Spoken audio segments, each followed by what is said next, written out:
everybody, welcome back. It's Mike here, BCBA, The Parent Trap, LLC. Thanks for joining me again today. Today we're pretty much going to start from where we left off last week. So last week we had 5 questions, right, that I had for you guys to figure out who you were, to figure out how your parenting styles kind of mesh together, or figured out how you can create more sturdiness within your foundation. Since we are on this journey together, I figured I might as well answer the 5 questions myself too, so you guys can also learn a little bit about me before we continue on our journey, right? So who am I? I'm a brother, I'm a son, I'm an ex-athlete, I'm a BCBA, I'm a black male, I'm a person that loves to travel, I enjoy spending time with my friends, I enjoy relaxing on Sundays, watching football all day. Those are little kind of characteristics about myself, and so I take that with me wherever I go. I change hats, as needed, but that's me. That's who I am. The second question I posed to you guys was, how were you guys raised? And so for me, I was raised in a very toxic, emotionally abusive environment. It was me and my mom till about 10 years old, and then I had a stepdad after that. Up until this date, it's been, we've kept it cordial, I would say. So I've created an island for myself a long time ago, probably when I was around 12 or 13, because I needed to work on self-preservation.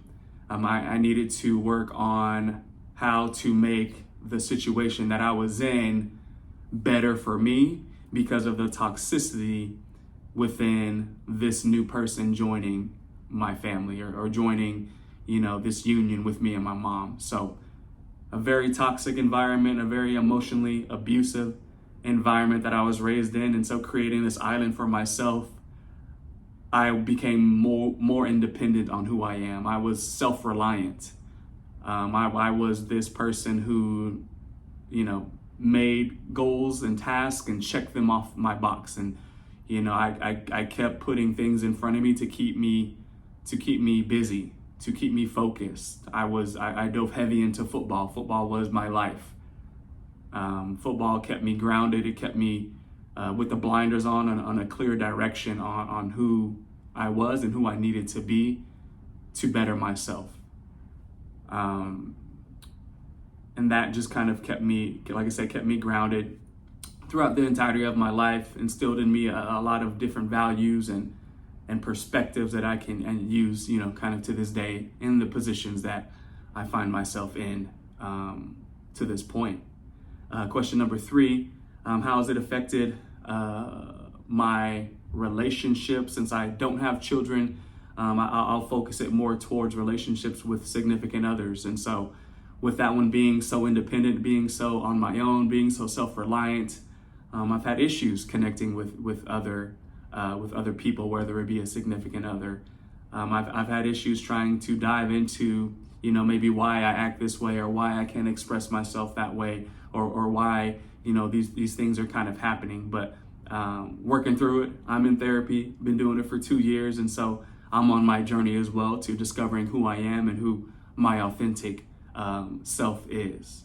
My day-to-day difficulties, I would say, is just keeping myself directed on what I need to do, right? So making sure I cross those boxes off, making sure that I'm dialed in, making sure that I'm giving myself to my clients, to my parents, to my consultations, to my clinical supervisors, to my RBTs as best I can in every situation, in every facet, whether it's communication, through email, through report writing, whatever it is. I want to make sure that I'm my most and best authentic self in those situations. So I'm more disciplined in my journey. I'm more disciplined with, what I have, what I need to do, and what needs to get done, because I think it overall affects my overall attitude and how I can project and help those that I'm, closely working with. And then the last one that I have for you guys was, how's your communication style with your partner or significant other, or if you were a single father or single mother, how was your support system, right? And so My support system consists of therapy. I also have a strong group of friends that I've known since elementary school. So we try to do mental health checks, every once a month. But if that doesn't work, then sometimes, I do reach out to my therapist, and I see them maybe once or twice a month, just to let him know, hey, what I'm going through, what I'm struggling with, whether it's work related with my significant other or through other kind of facets of my life. But I do have that support system. I reach out to them as frequently as possible because I don't like things to fester. I like to figure out a solution to the problem. So if I'm feeling a certain type of way, I need to express it, I need to get it out, and I need to move on to the next phase or whatever it is that I need to kind of get going to. So I hope that, like I said, I don't want to take too much of your guys' time here, but I just wanted to answer those questions because, like I said, we're on this journey together, right? So I'm just going to point you guys into the right direction, and we can figure it out on the way there. Today's topic, I really wanted to kind of dive a little bit deeper, right? Because as I mentioned last week, is if we don't know who we are, then how are we going to show up and be our fully authentic self, whether it is to our partner or our kids or our children. And like I said, that can be exacerbated by it if our child is on the spectrum, if they have comorbidities that, they struggle. Your day-to-day difficulties are different than mine. And so I want to make sure that you're solid. Like I said, we're still building that foundation. The foundation isn't going to take 1 week. It might not take 2 weeks. It might take 6 weeks. But I want to put you and give you guys some things to think about and put you on the right path to solidifying that foundation. And so today, what I've learned and what has been so essential to my growth as a person was attachment style theories. And so today, with my kind of limited education on it, I'm going to try and help you guys and explain to you guys how these attachment styles really portray how you're parenting, portray how you see yourself, or portray even what has happened to you in the past, right? Because attachment styles are basically saying it's how you bond with your primary caregiver, that sets you up to navigate different relationships throughout your life, right? And so if we had a volatile relationship, if we had a volatile situation with our caregivers, if we grew up in a one-parent household, if we grew up in an emotionally abusive household, if there was domestic violence, if you live with your grandparents, there's a lot of things that we have to uncover to figure out why you are who you are.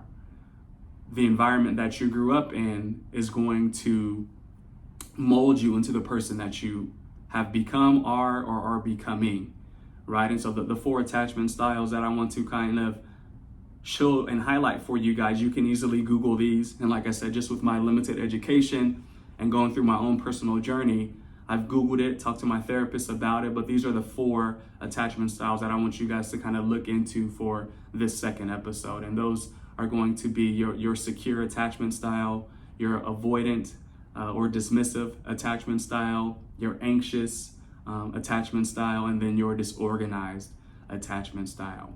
As you guys kind of Google and look into these, you're going to find little things that you can pull, little things that, are interrelated, right? And you can kind of go back and see like, okay, I think this is where this came from. This is where this incident came from. And so for me, I'm secure and avoidant, right? So I had to become secure because, as I told you guys, I grew up in an emotionally abusive environment. And so with that abuse, I had to find out, okay, I don't want this anymore. So how can I make myself happy? How can I make myself independent and self-reliant? So, okay, cool.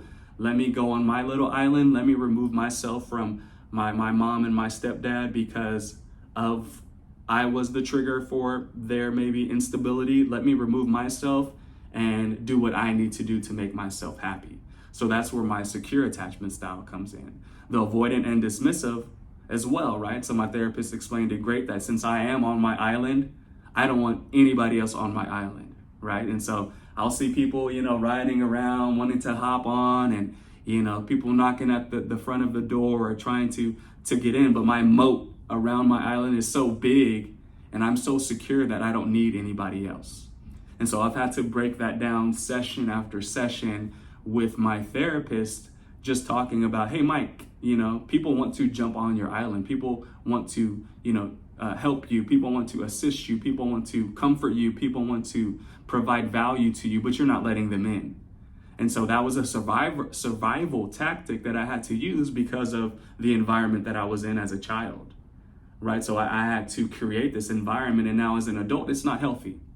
And so I've learned that with my relationship and my significant other, that early on, as she tried to knock on my door, as she tried to jump on my island, I would avoid it and knock her off, or I would just say something just to, pacify her.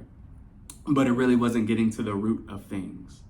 And so that's all I kind of had for you guys today. Was what I want you to dive a little bit deeper into your attachment styles, right? Like I said, with the easy Google search, you guys will be able to kind of find those attachment styles. You'll kind of be able to see what kind of aligns with you and where you're at. And so by building on the questions that I asked you guys last week, building on those attachment styles, once again, we're working on becoming our fully authentic self. We're working on knowing and knowing who we are, how we are parenting, how we are expressing ourselves to our partners, how we are communicating overall to coworkers, to friends, whatever it may be. We're starting to open up. We're starting to figure out who we are. And like I mentioned last week as well, we're going to get to ABA. We're going to get to the strategies. We're going to get to behavior implementations. We're going to get to all these things according to ABA. But like I mentioned, I want to build the foundation first, because without the foundation, we can't grow. And if I were to have just jumped off and talked about antecedent strategies, but you're stressed about your work, you're stressed about maybe a pending divorce that you guys might be going through, there's no way for us to get through the strategies. There's no way for you to implement those. There's no way for you to give your best self to your child or your partner, because you have other things that you're worried about. So I want you guys to build that foundation in these first few weeks. And I'm going to keep pounding and keep going at it, because the foundation is to the core. And after we figure out the core, we can go from there. We can always expand. We can always go up, right? And that's why the title of episode 1 was started from the bottom, because we can't go anywhere if we're already at the bottom but up. And so I'm here on this journey with you guys. Just wanted to jump in and tap in again on this second episode. Like I said, never want to keep you guys too long. Hopefully I provided you guys with some useful information. Do your Googles, do your research. Like I said, with attachment style theories, they've also helped me throughout my personal journey in my career and figuring out who I am, not only as, Michael Reynolds, but as somebody else that offers and brings value to whatever situation that I'm in. So appreciate it. See you guys next week. We'll tap in again.